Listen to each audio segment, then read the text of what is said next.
Hey friends, welcome to the Veterinary Life Coach Podcast.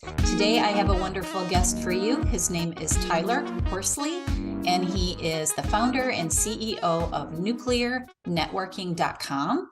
He's also an investor, a business growth advisor, speaker, and philanthropist. And he told me before we started recording that he really loves pizza. So I'm really excited to have him on the podcast today. Thank you for joining me, Tyler. It's really great to meet you and have you on the podcast.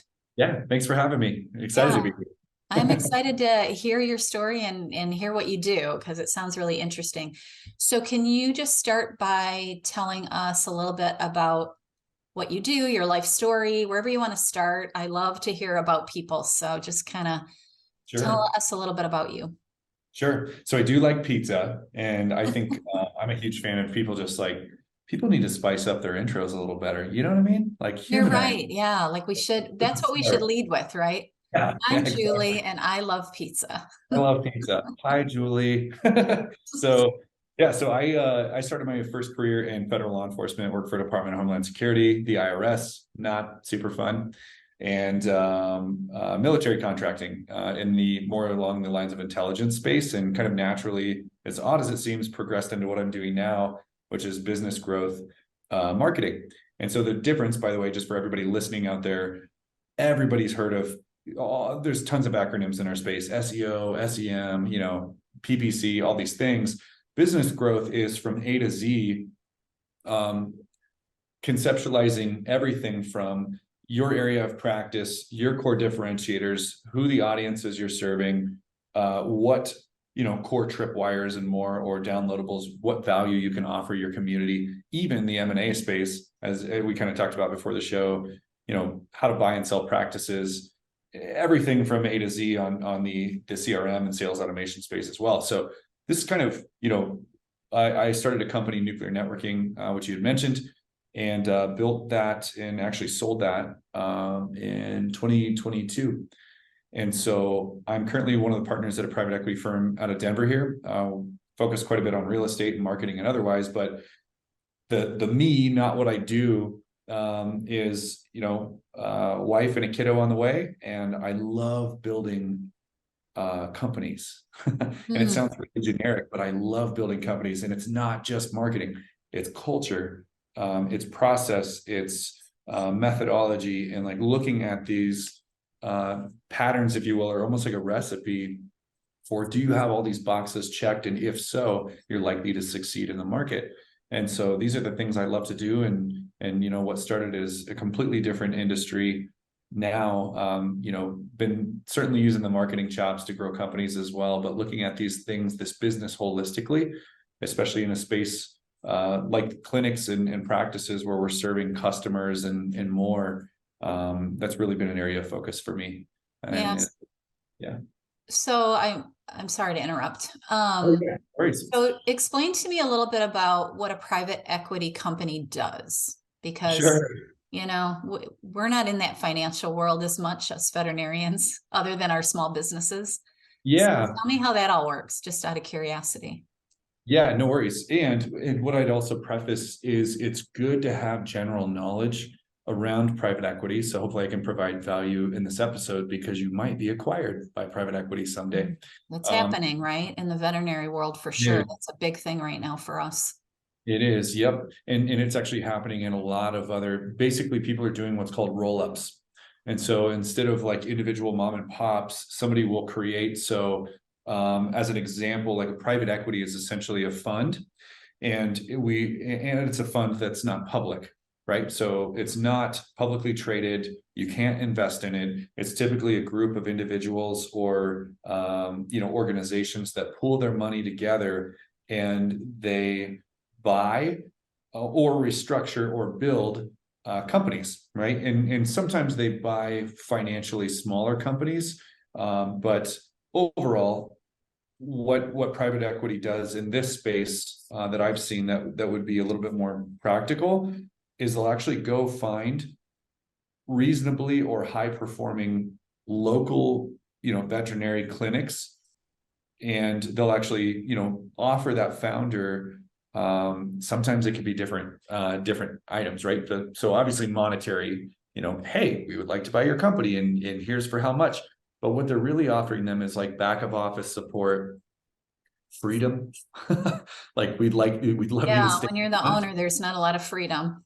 No, not at all. Like you carry the weight of the world on your shoulders. And that's kind of what I did, frankly, with nuclear networking prior to even selling to a private equity group myself. So it's like, if I had the entire financial backing to hire help and be more of an advisory role and sit on the board and still have partial ownership in this practice or benefit from the practice's growth, but I don't have to do it all. And if we don't do well financially, like, you're not carrying all of that weight. So they're basically funding and management partners, and they can come in and essentially kind of help willing founders do that. Now, obviously the benefit for them is that recipe I talked about. They have it, right? It's like, do A, B, and C, analyze the entire organization, analyze what's called search volume analysis, which is a local competitor deconstruct, and how many people are actually looking for a vet in their local area. And then how many vets actually exist as competitors? And then how many of those are actually doing marketing well? Who do we really need to compete against? Because you're essentially hiring professional business investors and growth advisors to come in and really help you take this to the next level. And so another way of thinking about it is, it's like, well, I own 100% of something small right now, or I could own 20% of something 20 times bigger. And so different methodologies and maybe have a better life balance, et cetera. And they might integrate EOS or traction, different ways to kind of think about how to run meetings, organize, even digitizing back of house, helping you move to the cloud, getting rid of file cabinets, like just, I'm using every example I can come up with, hiring, HR, all those things that you're like, well, I don't really need that. It's like me and 3 other people. It's like, well, if you're 4 times bigger, you will. And so it's kind of maybe one of the more practical applications for private equity. Our private equity group does not do roll-ups in this space. But as I mentioned to you before the show as well, we do support through marketing tons of conglomerates and PEs who do this. So when they come work with a founder who's a rock star, who's a great brand, but just kind of needs some help or is burning out, it's like we come in right behind them and basically insert proven marketing to triple their company size.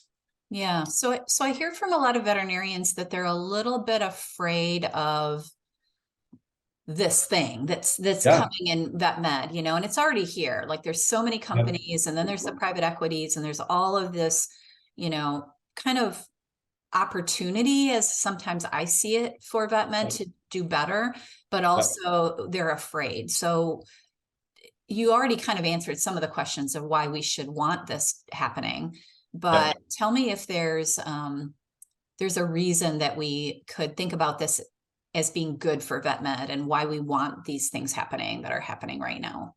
Sure. So from someone, I built and sold 4 companies to date, and one of those was to private equity, right? So what I would say is, whether you're fundraising, you're raising capital or taking on loans or considering selling, always be incredibly cautious and strategic about who you take money from. So there is truth to that, right? Just call it what it is, because there are private equity groups out there, and we're dealing with people, right? Different people have different motivations. It's not as ruthless as sometimes the venture capital world could be, but if they come in and there is an opportunity where it's like, hey, maybe we don't need your help anymore. Thanks. Here's your money. So like, certainly and obviously do due diligence beforehand. If you're having those conversations, involve a broker attorney or an M&A attorney, just to kind of look at things from all angles and make sure you're covered, you're getting cash up front. That's an entire deal flow conversation. So I just want to make sure I'm on record stating, like, definitely, make sure you know who the track record. I would be asking them, oh, great. So you do roll-ups in the vet space. Can I talk to the last 5 people that you've rolled up? And preferably somebody who's been with you the longest, and then a couple who have been with you the shortest period of time, and do interviews. And look, if they really believe in what they're doing and they have a good experience, they will offer that. Mm-hmm. Yeah, absolutely. Meet all these people, join this team. And what you should expect to hear is, they have saved my butt. There was a little bit of friction, obviously, because maybe some people that were working for me, I didn't know they weren't working. They found that out. So we had to actually rotate some people out. We did that in a kind way. We took care of people, right seat. Because at the end of the day, even though we're friendly and we're founders and we love our people and our culture, protecting your culture for your high performers is just as important. Because if somebody's at your office right now not working and they're getting paid the same as somebody who works their butt off for you, people are going to notice it's going to kind of kill the motivation. And so sometimes having those extra set of eyes is really helpful. It's also a little bit of a bummer. And I went through this last year, but it's like, they're going to show you stuff you didn't know exists. Like, oh, dang it. I had no idea that wasn't. You're going to open your eyes. Totally. So like, if you are really, look, and another thing I would say is 99% of the time, you as a founder, you're there, that's who they're investing in. They don't want you to leave. They want to incentivize you to stay. They want to get you pumped. It's a partnership, right? They're not running veterinarian clinics. They're here to fund and support you.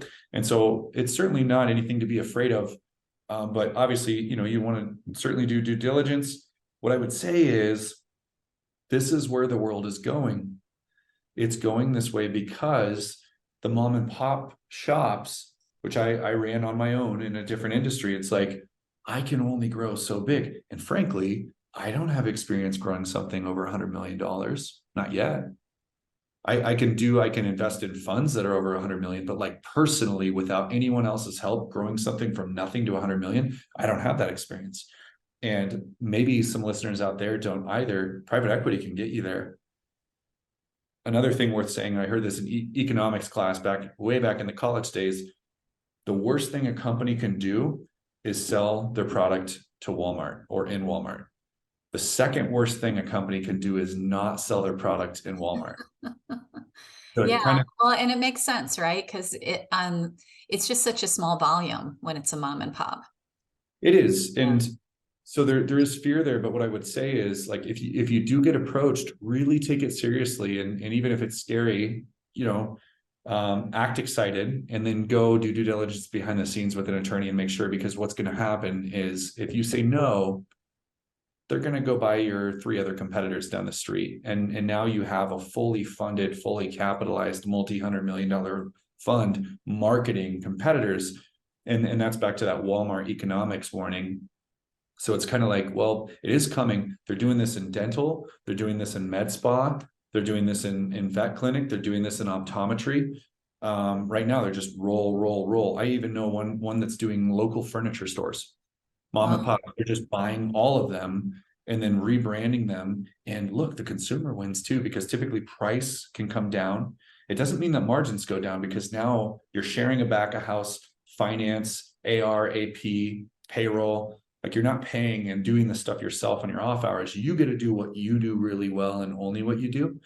And so there's benefits to all this stuff. So it is spooky. It's interesting, but I would recommend for any listener to these types of podcasts, just like yours, Julie, like, listen to these and seek out more information about what is a roll-up and what does it mean to sell to private equity, because the more you can be educated, education cures anxiety, right?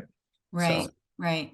So talk to me a little bit about, if you have a business, or even if you work in a business and you're not the owner, what can you do to get that business healthier as it is, to either eventually sell it to someone, either another individual or a corporation, or just make more money? Like, are there tips for that you could offer? I mean, I'm imagining that's what you did with your business. You grew it and then sold it, right?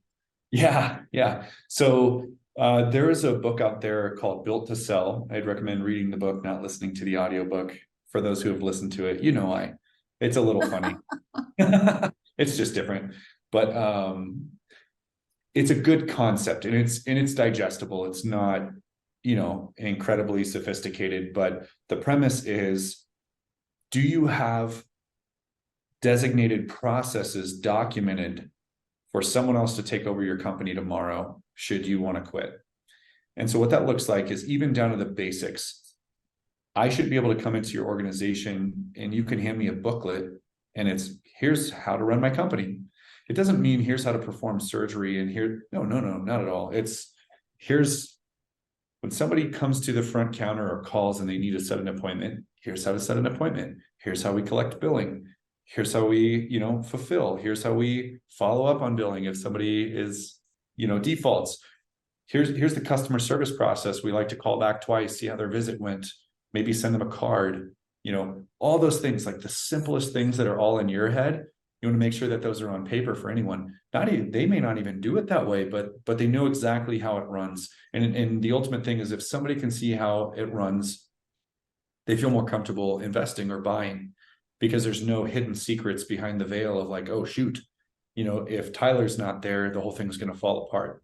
Well, and that would even help you as the owner of the company have more balance in your life, or more integration, where you could just be like, oh, I'm on vacation, but they all know how it's supposed to be run. So right. Even as the owner, having that kind of, directive, I think would be a really good piece of advice. Is like, let the business know how to run itself without you. That's right. Yep. And that's one of the bigger pieces acquirers look for. Now, what that doesn't mean is that you need to have that solved right this second. But what it does mean is if another book called Traction or EOS, what they encourage you to do is build what's called an accountability chart. And so the best way to conceptualize this is think seats, not people, meaning we need an office manager. We need a secretary. We need a scheduler. We need an accounting. We need this, like literally just write it on paper. Now you might be sitting in like 12 of those seats right now as a business owner, and that's okay. Right. But act like funding's not an issue. How many people actually need what functions are needed, and know, the person scheduling should not be the same person doing the actual work with clients, should not be the same person running accounting. Like think fractionally. Some of these things can be outsourced as well. So that's what I would do, because even if you don't have yourself replaced, nor might you need to be, it's important to show that you've done the thinking so they can see, wow, actually, we already have a private equity group, so we can take care of this billing seat. We can take care of that HR seat. We can automate the scheduling seat. We can, and it looks like we need to hire for this and this, and that's all we need. And now Tyler or Julie can have time off and not work 80 hours a week, maybe. Right. So like those are the things we're thinking about that makes a company sellable right out of the gate, because it's packaged and thought about. It's not just in a founder's head. Separately from that, they're going to base your value on your revenue. And so there's ways to grow revenue. There's two ways. They're going to base your value on your margin. So you could be doing 50 million a year, and if you only profit $10, like your company's not worth that much. You can't spend it all, right? Totally. You gotta make it and keep some of it. Yeah. So one of the things that I do for some of my companies is like, what could I automate really? And with providing an equal or better experience to my clients. So with sales automation tools, one of my favorite tools is Go High Level. It's dirt cheap. I can take in requests online for people to set appointments. It automatically texts them and emails them and reminds them of an appointment. And I can program that to send them a newsletter once a month. Like anything's really possible there. So now I've automated some of these roles to lower cost, which is also a great way to improve margin. And then of course, the obvious is working with a trusted marketing company before you're thinking about selling, or if you think you're going to be approached by a private equity group, to show growth. And what I would really focus on is not just, hey, let's grow everything and sell anything under the sun. I would focus on like, what requires the least amount of work and makes the most amount of money? Because really, we just need to show growth. And if that's selling products, if that's selling checkups, if that's selling, maybe it is bigger surgeries, or maybe it's anything and everything in between, right? Think about that. And then what we do as an example is we create one specific funnel in one area, only target people with pets, and just blow it out the roof. And we do that with quality loss leaders. So things to think about is, if I lined you up with 5 other clinics and you only had 10 seconds to tell 30,000 people why you're better, what would you say? And if it's like an elevator pitch, huh? Totally. And it can't be, we're really nice, we're family owned, we've been here in business for 30 years. I promise you, and while those things are good to an acquirer, that private equity group is going to love that stuff.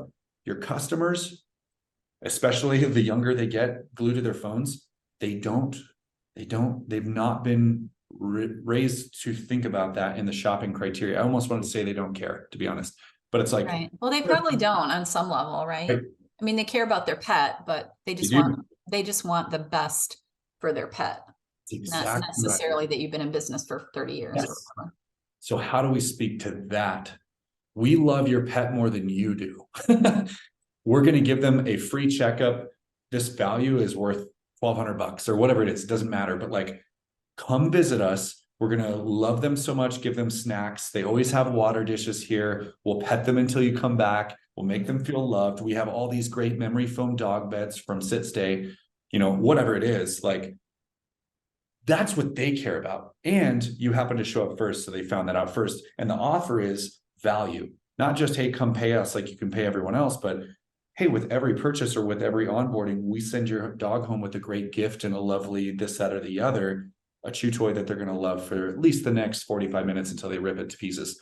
So something like that, something different, speak to their pain point. And so we help people solve that and answer that question. And once we know that answer, then we build out landing pages and go gangbusters and do lookalike audience targeting and draw everybody in, from dog groups on Facebook and Instagram to people at local parks.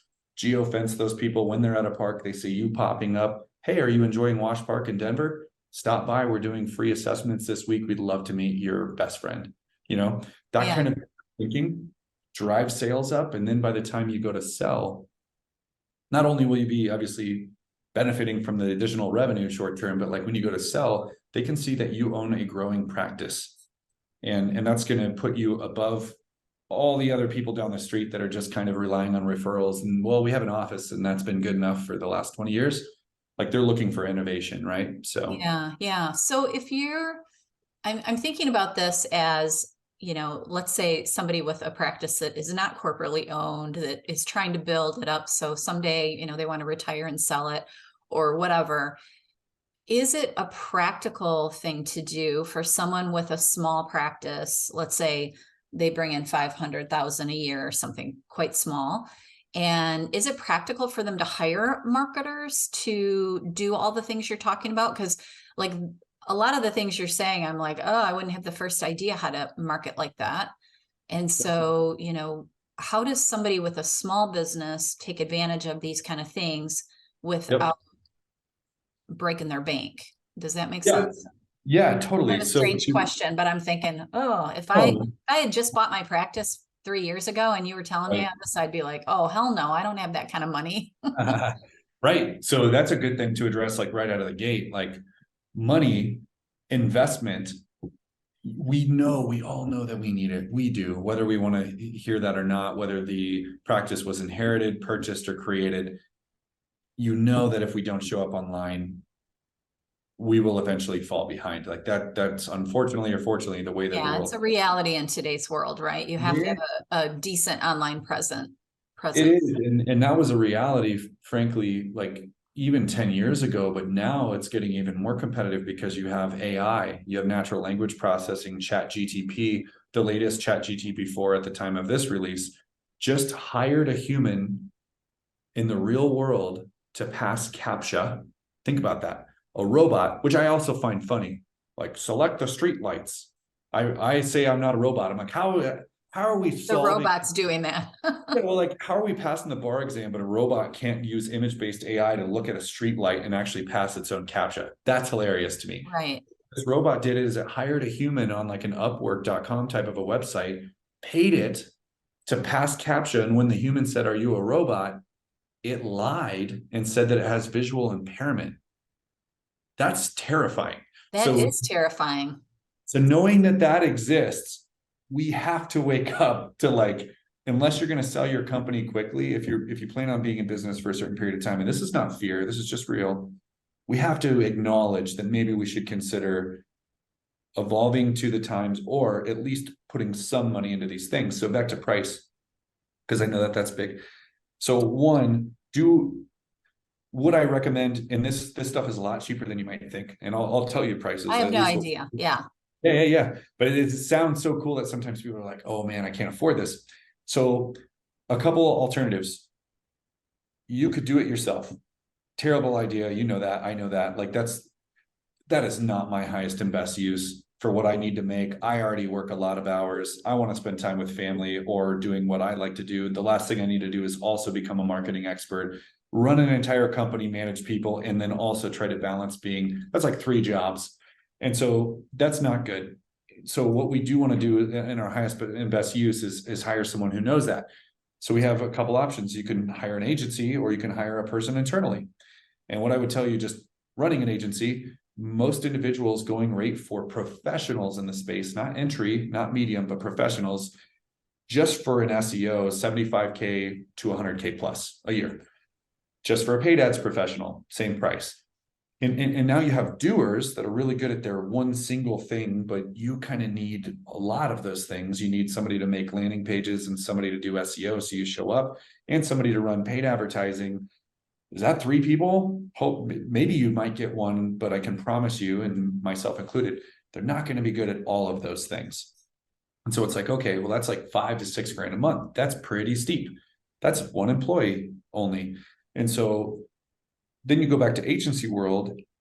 When you work with agencies who specialize in your space or have worked, and I'm not saying they're, vetmarketing.com, because what I could also tell you about our industry is people work on a niche and then they create another website called plumbermarketing.com, roofingmarketing.com. And then the consumer's like, oh, they know my business because they're roofingmarketing.com. It's probably a marketing company who owns that website, by the way. And yeah, they've cracked the niche, but for the conglomerate that we work with, where we do vet roll-ups, it's under $2 grand a month. And that includes production, landing pages, offer generation, an entire CRM, which most clinics don't even have a CRM yet, nor do they. Tell me what all these letters stand for. Oh, sorry. Throwing alphabet soup at me. I'm like, yeah. Sorry. So basically, starting from the beginning, we basically, for that price, we help people define that answer to the question. Why are you better than everyone else? And how are we going to speak to their animals and their family and people they love, and not just talk about ourselves, but like really make it look like we care about them. We do. And maybe even offer free value. So we help them with that first. Then we create campaigns around that on Google, Facebook, Instagram, you name it, everywhere dog and cat and animal lovers in general are. And then we write all of the ad copy and marketing copy around that, because we have to, just like a billboard, it has to look like something and say something and grab someone's attention, but better than a billboard. Because as an 8-year-old is on his mom's iPad looking up at your billboard, you kind of just paid for that. That's an impression. That's what they sell. That's not a good use of money, and it's not highly targeted. It can help some companies. I don't want to bash billboards, but like with paid advertising, we can only show your digital billboard to people with animals who love animals and live in your area. So it's like a better use of capital, right? Right. So we do all of that and guide the owner through. We do all of the work, but we get their write-off. Just make sure we're not like, hey, everything's free. Come call us and schedule an appointment.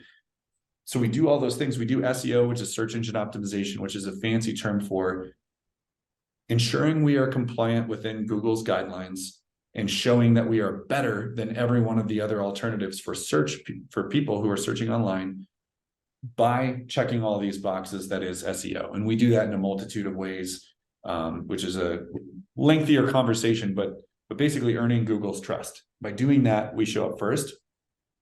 Renting premium real estate, which is paid advertising or ads or PPC, some people call that, or SEM. There's all these, right? Too many acronyms. Search engine marketing, pay-per-click. It's all the same. It's digital marketing. It's renting premium real estate, those top spots on Facebook, Google, or otherwise, and then promoting an objective-driven campaign. And what that means is, if a 5-year-old or your grandmother can't understand what to do, we're doing it wrong. It can't just be, hey, we're a local vet. Come see us if you need something. It's got to be like, this week we're doing this button and go here. Yes, click here to get a whatever this and that, and here's why you need it. Objective driven. So it's like, great. So we do all of that as well. And then on the back end, a CRM is a platform that basically houses your customer data.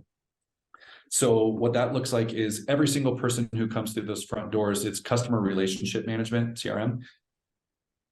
we need to be collecting their name, their email, and some notes. And then when they come back, just like a doctor's office or anywhere else, oh, hey, Tyler, yeah, you were here last year. Did you bring in your German Shepherd? How is she doing?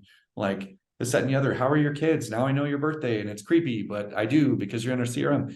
But there's more of a relational retention piece there. And so CRM is crucial. Problems with CRMs are it takes someone to manage them. It takes someone to set them up. If you go with a company like Salesforce and you're a couple people, it's probably not the best fit. It's really expensive and heavy for a small business. So go high level. I'm not getting commission for this and I don't own any of it. It's incredibly cost efficient. We set it up for the entire organization. We can show you, here's your prospects, people who love these offers and signed up. And here's the people who have automatically signed up for an appointment. And we're going to auto email them and remind them it's time for their appointment. Here's people who blew you off and didn't come to the appointment. We're going to chase them. Whatever. It's like automate half of your headaches and your customer manicuring. And we do all of that. And that's already included. And it's under $2,000, right? So that's Right. like that's like a third of the cost of one employee for production, creative, art, strategy, reporting, CRM, ongoing marketing, and more. That's totally affordable for a single practice owner. You know, you're looking at under easily under 20K a year for an entire marketing department versus doing it yourself. So that's kind of the things I would think about as a practice owner. And hopefully that makes some people take a deep breath and go, awesome, like this exists, it's possible, and it's affordable. Yeah, I think sometimes people are, at least the people I coach and talk to that are business owners, are intimidated by just their lack of knowledge of it.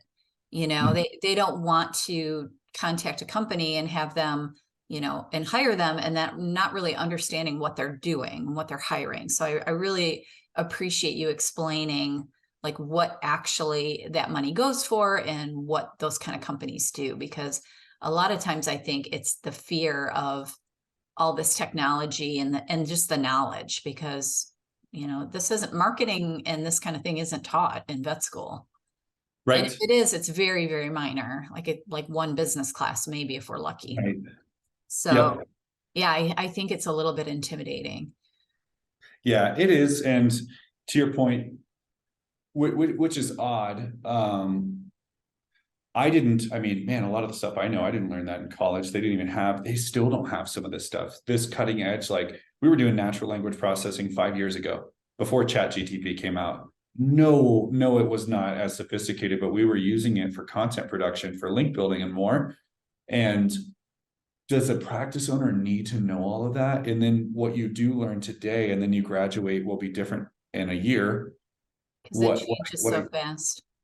Yeah. So like what I think would be better to teach those folks coming through is like the framework of what high level components do I need to think about? Core differentiators. Why am I different than everyone else and their dog down the street? What am I willing to offer for free that no one else is offering to win trust and value early? I need to advertise and I need to show up on Google. Cool. And I need a CRM to manicure and keep track of my clients. So like, great, I need all those things. Now, at least you know what to go shop for. You don't need to know how to work it or manage it, but like those are pretty key components to almost every business. Those are the things they should teach, right? And then you can find a marketing company that includes all of those things and then ultimately just judge them based on the revenue they're bringing in. If it's not great, try a different company, right? Yeah. So is that usually something you can do? Like, can you hire one and have it unlimited terms so you can see how it goes? Is that how it usually is set up, or do you have to sign like a contract or? Yeah, so I mean, that's going to be company to company basis. We request 6 months as an example, but at the same point in time, just like dating someone, it's kind of a weird transition, but like, are you really going to force someone to date you if they don't like you? That's kind of weird. 6 months. We're not. Yeah. If we're not bringing value, like why would people stay? So we let people out of our contracts. You know, most of that is like a 30-day notice to hand over the keys, the CRM, all these assets we built and more. It's not as common. It's not something you want to think about. But for people who have had a poor marketing experience or they're a little intimidated, right? It's new. Like that helps, right? It lowers the risk for them tremendously. It's like, cool, I can try this. And I don't have to commit to going broke or anything. And it either works or it doesn't. And it Right. should be the marketing company's job to educate their partners to the extent that they feel comfortable. And so I would always encourage people, do your due diligence. Don't just price shop. Like that's something I would be careful with, because it's Well, like, we don't like people price shopping veterinarians either, right? Because you oh, get what you pay for a lot of times. So I'm always I kind of ride that. It's like, I'm not going to pick the cheapest pair of shoes, but I might not pick the most expensive pair either. But like, I'd rather pay more money and have good quality. And so right. I think most veterinarians understand that concept, just because that's how people judge us sometimes, and we don't like it. It is. I would also finish that with, the reason private equity groups are doing roll-ups in the space, and the reason we're able to provide high value for low cost, is because of volume. So there's like this weird, like, low price, you get what you pay for, high price, you get better. And then on the other side of the downhill, you get even more value for a lower price, which actually makes everyone happy, because, you know, you're doing a shared back of office, or we're doing 25 other vets, you know, simultaneously, and we know what works and what doesn't, so we don't need to use your money to reinvent the wheel. So there's like that benefit too, but Yeah.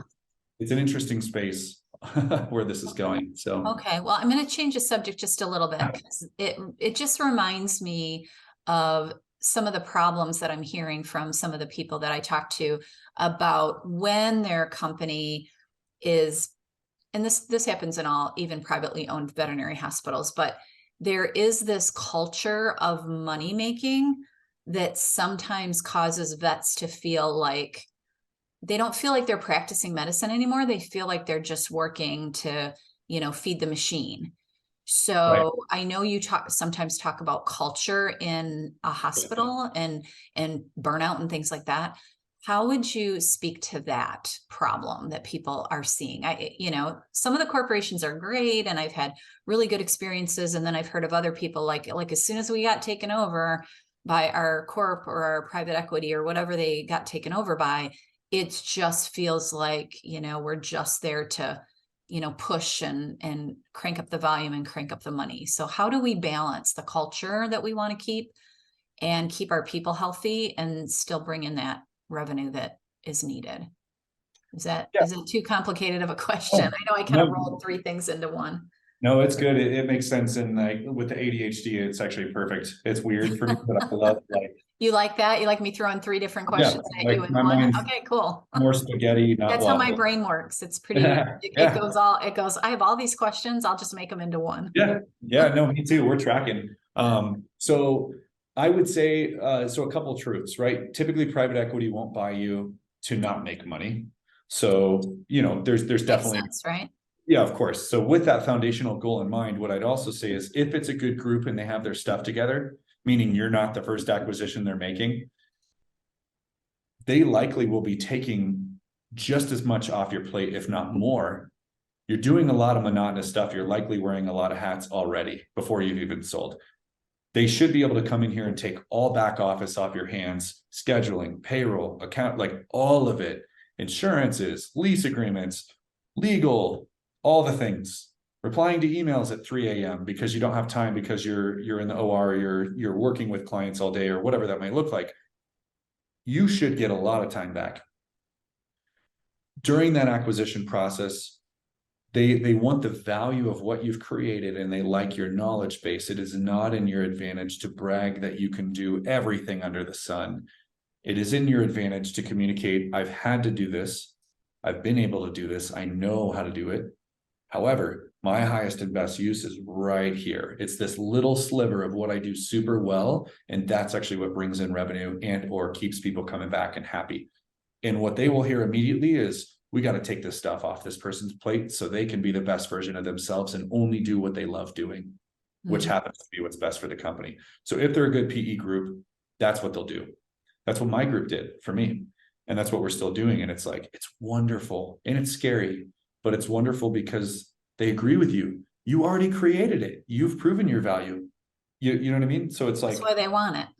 totally. So it's like, how do we help you do like 30 times more of that? What you love doing, what you just told us you love doing, and not all this monotony. So I would say, that's something to look at as structure. And related to culture, I would look and ask them, do you have any cultural frameworks that you operate on? Meaning it's not just the founder's gut instinct who's coming in and like, hey, I just want to be cool. And, every company we buy, they think we're cool and it'll be all right. No, it's like, do you have a framework? Are you running EOS? Have you thought about your values? What are your top 3 to 5 values that you want to really live, hire, and fire by as a company? And then what are the scorecards associated with all those seats that I told you about? Visionary, integrator, surgeon, front desk person, this, that, and the other, whatever that might be. Like, what are the jobs associated with that? And one of the deeper thinkings is like, if you, founder, listening to this, are on a beach after you've been purchased, and you got to look at one scorecard with 5 numbers on it to know whether your company is doing well or not, what are those numbers going to be? It's probably new appointments. It's probably bottom line revenue month over month, right? It's probably number of complaints. Hopefully it's down. It's probably like, think about those core numbers that if that's all you could see, you'd know your business was fine. If they care about those numbers as well, they will supplement that staff to make sure that those numbers are hit. And in the industry that you're in, there is no way that there's going to be a successful private equity firm that comes in and drives people to the carpet with a terrible culture, and they're going to get a great return. People will quit like crazy and their fund will go to nothing. So most of these successful PE groups have really, and to be honest, probably in the last 10 years, focused highly on culture, people, especially after 2020 plus. Right. Life balance, work from home. They have to. You cannot compete in a market if you don't acknowledge those things. And so I'm sure there's still some legacy funds out there that are like bullying their way through. Those will die off if they don't adapt. And so I'd say just like get to know the founders, really interview the people that they've already purchased. That will be the biggest telltale story for you.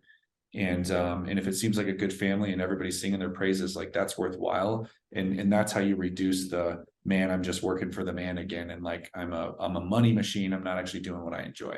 Yeah. Well, and I've seen it because now that there's so many options, people can jump around. I mean, veterinarians were really in a shortage. And so people, if their culture's bad, they can definitely jump ship and go somewhere else. Unless you're the owner and you're tied back to the private equity company that takes you over if they don't have a good culture. But I like that answer. I think talking to other people that have been bought by them and know what it's like to be owned by them is super important before you take the plunge into that.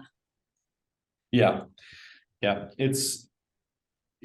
People are everything. That's ultimately who you're going to work with. And I mean, people create structure, but it's like work with people you like, because friction will already naturally happen in business anyway. But if you have people that you trust and like, and they have your back and they have the best interest of the company, then you all have aligned goals, and that's the best foundation to work from. Yeah. So. Okay. So what else are we missing? What did I not ask you? Is there something really important that I don't know enough to ask you? I don't want to finish this podcast and be like, oh, dang, I wish you would have told me this. Or you say, oh, I wish I would have told her that.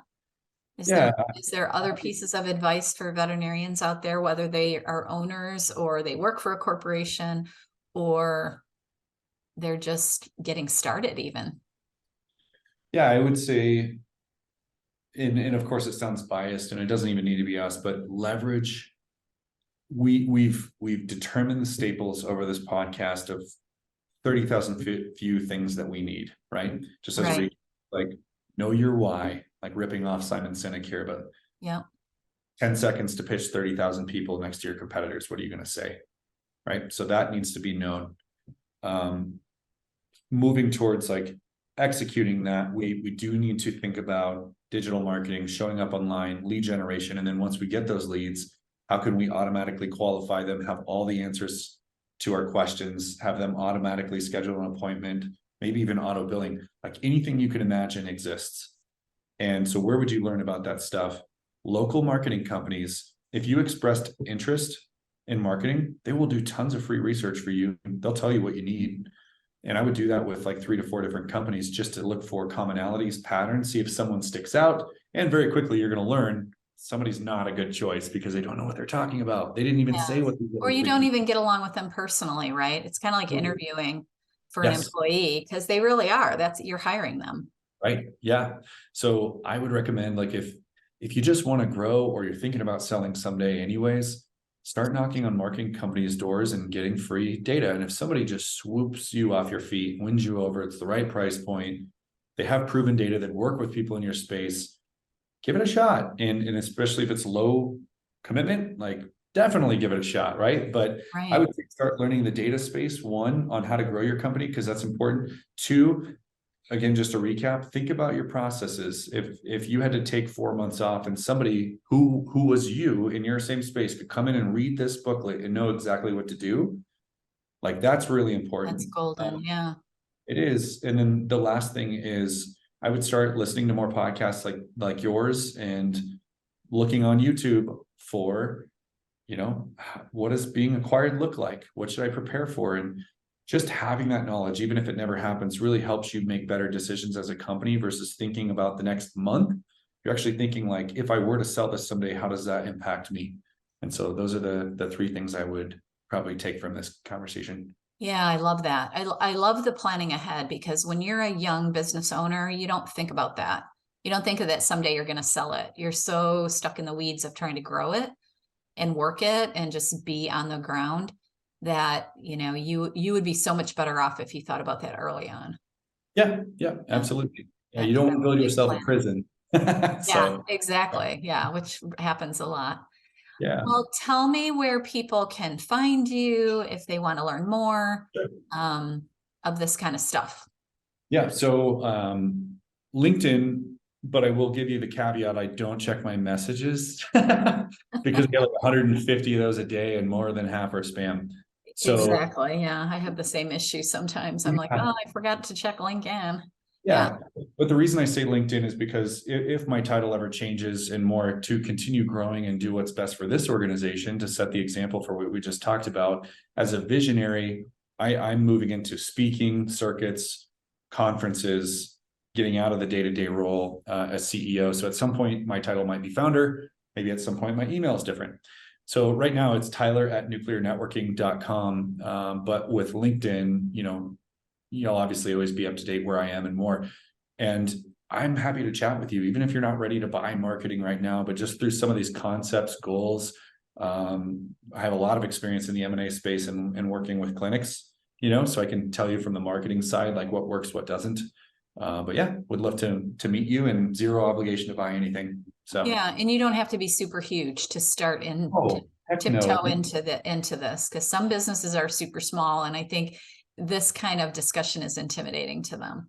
Sure. I would even say it's just as good, if not better, if you're smaller, because that means that you don't have massive amounts of cobwebs and incorrect foundations that we need to rip apart and rebuild, because you've been aiming the wrong direction and going that way for 20 years, and now you have to come back. If you have a fresh canvas, that's the best place to start, at least to start learning about these things, so you can, like, start benchmarking. When do I want to, maybe it's not now, but maybe next year, Q1, I'm going to start this. And then Q3, I'm going to start this. And you have kind of a roadmap. So yeah, there is no budget that's too small or anything like that. I'd say, it's good to think about these things early. That's awesome.